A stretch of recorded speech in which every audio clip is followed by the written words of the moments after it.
Hey guys, so today we have our 256 Blackjack. Really great boat in Southwest Florida. And we have two major problems we have to tackle on this detail. You can already see we've got a lot of mold and mildew, and now we're starting to pick up some of the heavy oxidation, especially as we work our way back towards the transom on this boat. The bolsters, we've got our deck, and then especially on these seat cushions, we've got a few different types of mold, especially this crazy pink mold, which is actually a bacteria we're going to work on. But as we work our way back here on the transom, you can see how heavy this oxidation is. And Matt's going to run through to try to determine whether this is something we can buff out or if we're going to need to have some or all of this hull actually wet sanded. So here's an example of heavy oxidation. It just has that real chalky look.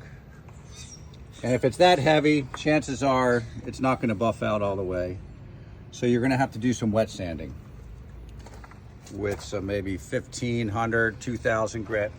And here's just a little sample. It's not complete yet, but we wet sanded this spot here and just buffed it by hand just to test and see if it's going to work. But you can see the obvious difference between the treated area and the untreated area.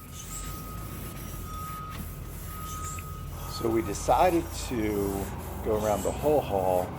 So starting with the 1500 grit, especially to get some of these scratches out that are a little deeper in the gel coat. I'll try to put a picture in here so you can see that. Right there. Got some deep scratches.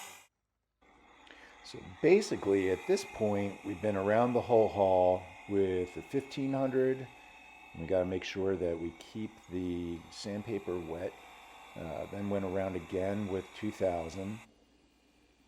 Now you can see Matt just got done compounding and polishing. And this is right after we're done with the polish and getting ready for wax. So hopefully this was helpful if you have a lot of oxidation on your boat and trying to figure out whether or not you can just buff it out or you need to wet sand. And just hit our Suncoast Boat Detailers and check out the blog article for all the steps and the products we used. Thanks.